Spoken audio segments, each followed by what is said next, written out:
Be me. 32. Finally living authentically after years of performing femininity for the male gaze. Decide to do a social experiment because obviously my lived experience can illuminate systemic issues that men are too emotionally stunted to articulate themselves. Going to live like a man for 3 months to expose how easy they have it, how their complaints about loneliness are just fragile masculinity seeking attention. Already mentally drafting my essay about this. Can see the shares now, the validation, the necessary conversations I'll be starting. Day 1 of living like a man. Realize I need to define parameters because I'm nothing if not methodical and intellectually rigorous, unlike those who just vibe through life without examining power structures. No reaching out to friends first. They have to contact me, because apparently that's what men do, and then they have the audacity to complain about isolation. No decorating my space with plants or art or anything that creates warmth, because that's emotional labor that women do to make the world habitable for everyone else. No joining social groups or book clubs or any of the community-building activities that women have been doing for millennia to survive patriarchy. Just exist, go to work, come home, repeat, like men do, coasting on their privilege. This will be easy, and will prove a point. The point being that male loneliness is a myth they invented to distract from women's actual oppression. Week 1. Haven't heard from Sarah, or Jessica, or the group chat. This is fine. This proves they were probably only friends with me out of obligation anyway, performing friendship the way society demands women perform everything. I'm the one who always organized everything, I realize now, which means I was being exploited for my emotional labor, obviously. This experiment is already revealing how much invisible work I was doing. Sit in my apartment after work. It's quiet, like really quiet. There's something almost violent about this silence. Actually, if you think about it through the correct theoretical framework, the silence is a manifestation of structural abandonment. Men created a world where this kind of isolation is normal for them, and then they have the privilege of not even noticing it's abnormal. I notice everything, though. That's my gift and my curse. Being perceptive enough to see injustice everywhere. Week 2. Coworker mentions getting drinks after work with some people from the office, doesn't specifically invite me. This is a microaggression, but also perfect for my experiment. Men would probably just show up uninvited because they feel entitled to every space, but I won't do that because I have boundaries and self-respect. Also, I wasn't explicitly invited, and I refuse to center myself where I'm not wanted, even though not being explicitly invited is itself a form of symbolic violence. Go home instead. Eat dinner standing over the sink, because that's what men do, right? No ritual, no candles, no plating, just efficient caloric intake. It feels dystopian. This is what capitalism wants from us, this reduction of human needs to mere function. Men have been so successfully colonized by capitalist alienation that they don't even realize they're living in a nightmare. I realize it, though. I'm going to write about this. The piece is basically writing itself in my head. The Sink Supper, how masculine alienation reveals late-stage capitalism's endgame. It's brilliant. I'm brilliant. Week 3. My friend Emma texts, "Hey stranger, miss you. We should catch up soon." The "hey stranger" is passive-aggressive, actually. She's guilt-tripping me for not reaching out, which is interesting because where was this energy when I was doing all the emotional labor of maintaining our friendship? I want to respond, explain my experiment, but that would be breaking the parameters. Men don't explain themselves. They just exist in their entitlement and expect the world to accommodate them. I don't respond. She doesn't text again. This stings, but the sting is data. This is what men feel, and they're too emotionally illiterate to process it, so it curdles into resentment and violence. I'm processing it, though. I'm doing the work. Unlike them, I have the theoretical tools to understand what's happening to me. The alienation I'm feeling is not real loneliness. It's structural isolation under patriarchal capitalism. Real loneliness is what women feel when they're catcalled, when they're talked over, when they're gaslit. This is just quiet. Week 4. Starting to forget what day it is. Work, home, work, home, work, home. The rhythm is hypnotic in a sinister way. This must be how men become radicalized. This emptiness, this lack of community. Except they blame women for it instead of the system. I would never be so intellectually lazy. I know exactly who to blame. Patriarchy, capitalism, white supremacy, heteronormativity, the whole interlocking matrix of oppression. See how much more advanced my analysis is? Sit on my couch. There's a stain on it I've been meaning to clean. Don't clean it because men don't notice these things. They're socialized to ignore domestic needs because women will handle it. The stain grows. Feels like a metaphor. Everything is a metaphor when you're intellectually engaged enough to see patterns. Week 5. Birthday. No one mentions it. Well, Mom does, but she's obligated to. That's not real recognition. In past years, I would have organized my own birthday thing, sent out invites, made reservations, reminded people. The fact that no one is doing this for me now is very revealing about how much labor I was performing. I was literally managing other people's friendship with me.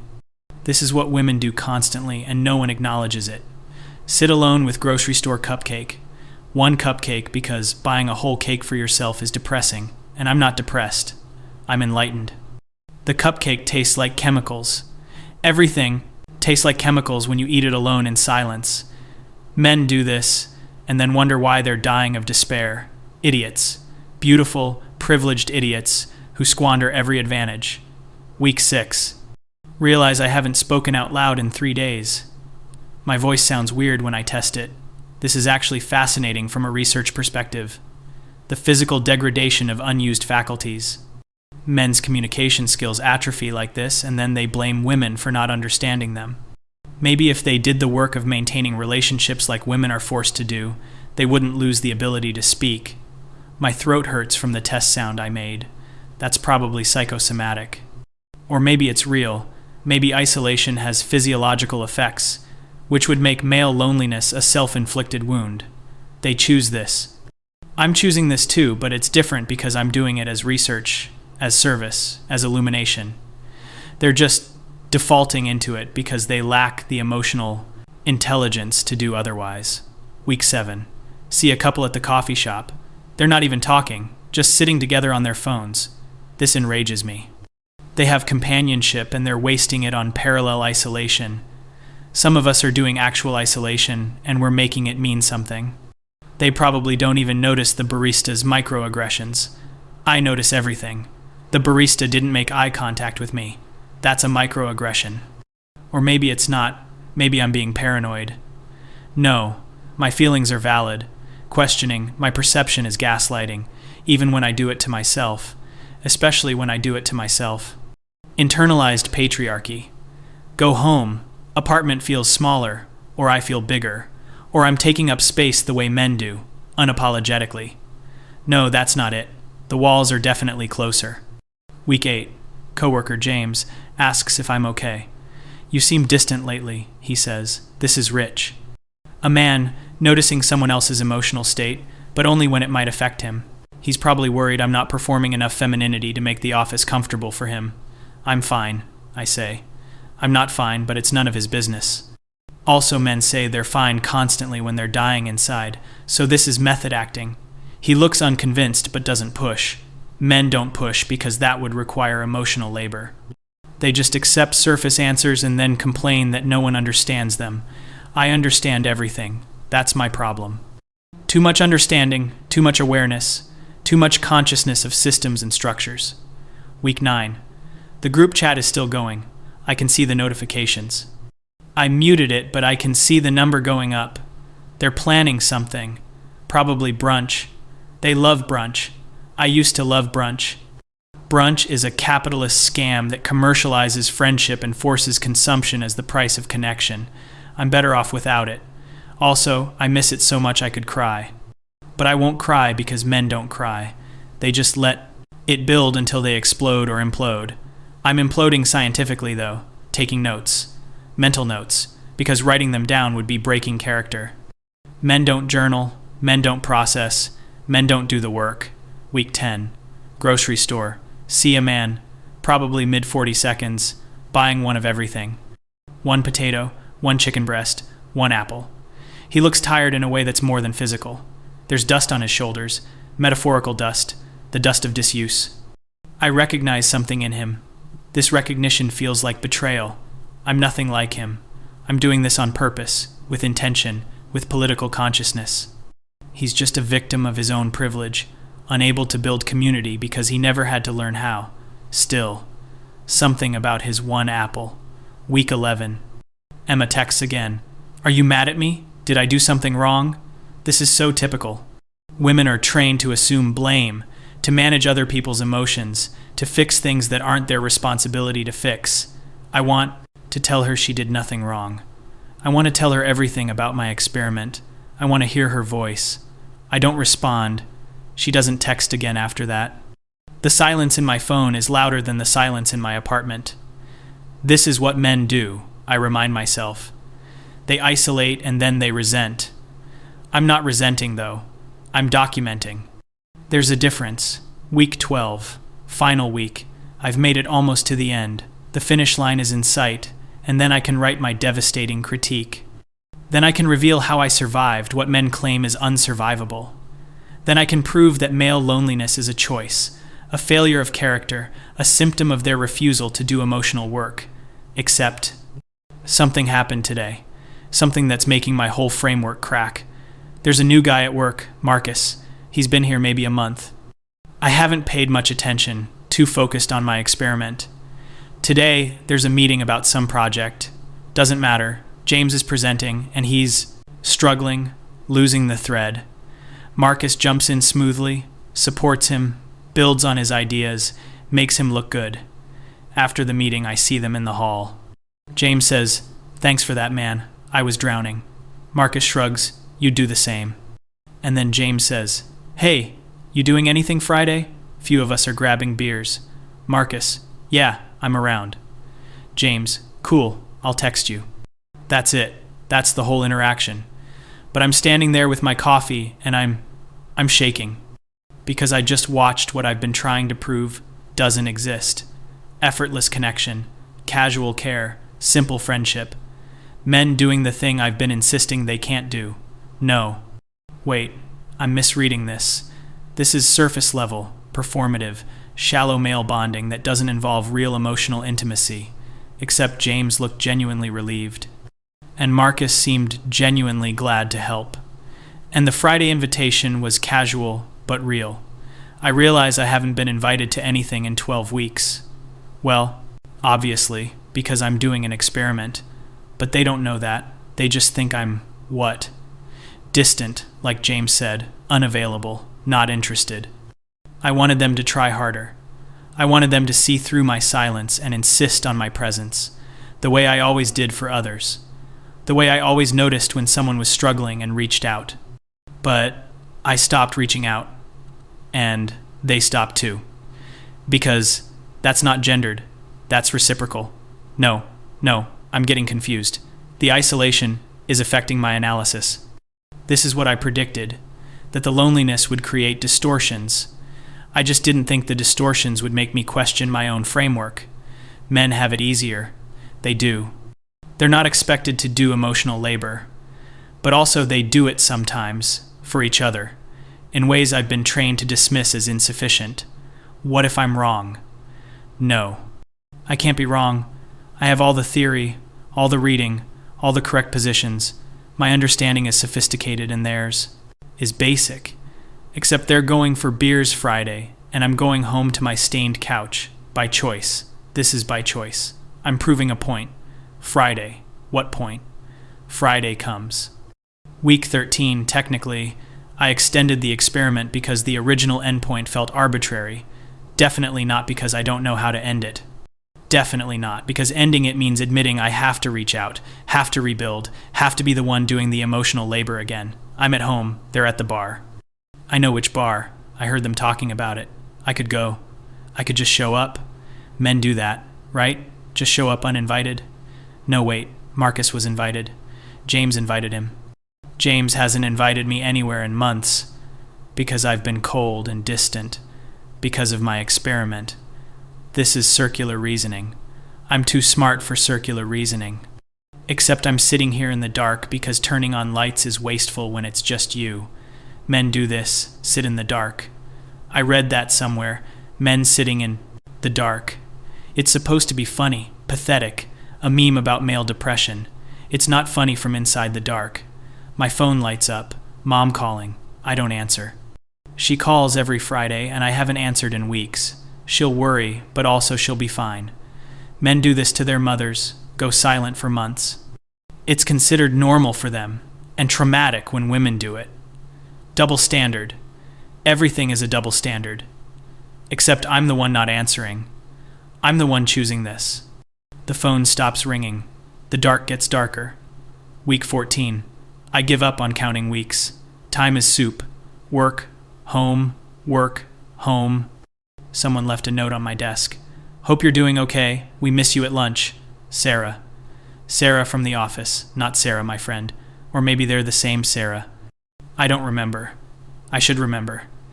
The fact that I don't remember means something. It means I've successfully adopted male disconnection. Or it means I'm losing myself. No, you can't lose what you're deliberately setting aside. This is controlled. I'm in control. I'm always in control. Except the note makes me cry in the bathroom. And I don't cry. I'm not a crier. Crying is weakness, is manipulation, is the weapon women are given instead of real power. But also crying is healing, is release, is emotional health. I can't remember which framework I'm supposed to apply. The tears feel good and terrible. They feel like proof of something, but I don't know what. Weak unknown. Marcus stops by my desk. We've never spoken one-on-one. Hey, he says. You dropped this in the hall. It's my notepad. I didn't realize I dropped it. I'm dropping things now, forgetting things. Thanks, I say. My voice sounds weird again. He doesn't leave. This is my nightmare. Someone perceiving me, seeing through me. You settling in okay? He asks. I've been here 4 years, I say. It comes out hostile. He blinks. Right, yeah, I meant. Never mind. Have a good one. He leaves. I just snapped at someone for trying to be nice. Or he was being condescending, assuming I was new because I've been invisible. Or he was making conversation and I'm so far inside my own head I can't recognize normal human interaction. I don't know anymore. I used to know everything. I used to have a framework for every interaction, analysis for every dynamic. Now I just feel tired, bone tired, soul tired. The kind of tired men must feel when they say they're fine but they're not fine. Oh no, no. I understand it now. The male loneliness thing. It's not that they can't connect. It's that connection requires vulnerability, and vulnerability requires energy, and energy requires hope. And when you're alone long enough, hope becomes too expensive. You start rationing it. And then you start forgetting what you're rationing it for. But this can't be right. Men create their own isolation through emotional unavailability. Women are forced into connection as survival strategy under patriarchy. That's the framework. That's the truth. Except I chose this isolation. I engineered it, and it's killing me. Not dramatically, not cataclysmically. Just slowly, quietly. Like a slow leak in a tire you don't notice until the car won't drive anymore. This was supposed to prove they're weak. Instead, it's proving I'm human. Which feels like the same thing right now. Decide to end the experiment. It's time. I've learned what I needed to learn, which is something. I'll figure out what when I write about it. Plan to text Emma, restart everything, pick up my phone, open the message thread. Our last exchange was her asking if she did something wrong. That was weeks ago. What do I even say?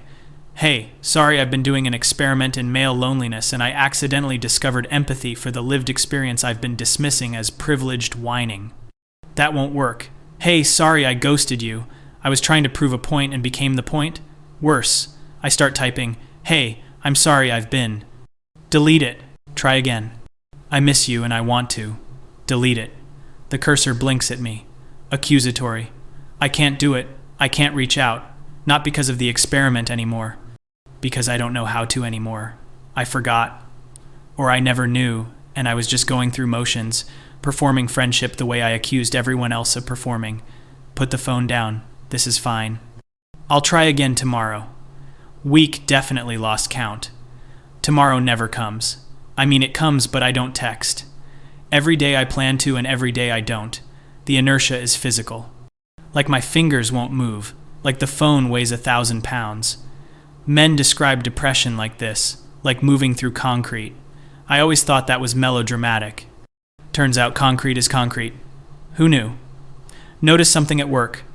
Marcus and James have incorporated me into their casual greetings. Morning, they say when they pass my desk. Just morning. I nod. This is the extent of my human contact some days. It should feel insufficient. It feels like water in a desert. I'm pathetically grateful for it. This gratitude feels like betrayal of my principles. Men get the bare minimum and accept it, and I'm supposed to demand more. But I'm not demanding anything. I'm just receiving these small greetings like communion. Weak, seriously, I have no idea. Something shifts. Marcus is in the break room when I come in for coffee. This usually means I turn around and leave. Today, my coffee need is greater than my avoidance capacity. I go in. He nods. Hey. I nod. Hey. Pour coffee. He's reading something on his phone, not watching me. The not watching feels intentional. Feels kind. Like he's giving me space to exist without performance. I want to say thank you. For what? For not perceiving me? For basic decency? I say nothing, leave with my coffee. But something about that interaction. Something about the ease of it. He didn't try to fix me, or save me, or even talk to me. He just let me get coffee. Men do this for each other, I realize. They coexist without expectation. It's not deep, but it's not nothing. Maybe I've been confusing depth with intensity. Maybe there are different kinds of connection, and I've been so busy theorizing the right kind that I've been refusing all kinds. No, I'm getting soft. The isolation is breaking my analysis. I need to end this, and write it up, and reclaim my narrative. Tomorrow. I'll reach out to everyone tomorrow, and explain everything. Tomorrow. The day Marcus outsmarts me. Didn't see it coming. Still don't know if he knew what he was doing, which makes it worse somehow. I'm in the break room again, late afternoon. He comes in. Hey, he says. Hey, I say. Standard exchange. But then he says, I'm grabbing dinner after this. That Thai place on Maple, if you want to come. My brain short circuits. This is it, the invitation I've been waiting for, without admitting I was waiting. Proof that someone noticed, someone cared, someone reached out. I can say yes and end. My experiment and everything can go back to normal. Except, why? I ask. He looks confused. Why what? Why are you inviting me? He shrugs. Figured you might be hungry. I'm hungry. Thai food is good, but you don't know me, I say. This is getting weird, and I can't stop it. Yeah, he agrees. That's kind of how getting to know someone works. You eat food near them and talk about stuff. He says this so simply. Like it's just obvious. Like connection is just available, uncomplicated. No deeper meaning required. Is anyone else going? I ask. Nope, just me. Well, and you if you want. So this is... I can't finish the sentence. Is this a date? A pity invitation? A diversity and inclusion initiative? What's the framework? What's the power dynamic? Where's the hidden violence? It's dinner, he says. Thai food, spring rolls, probably some pad Thai, very low stakes. I don't think that's appropriate, I hear myself say. His eyebrows go up. Appropriate? We're co-workers. There are boundaries, power dynamics. I'm not your boss, he says slowly. But you're a man, I say. It comes out wrong. Everything is coming out wrong. Yeah, he agrees. I am. You're a woman. We're both people who eat food. I'm not seeing the problem.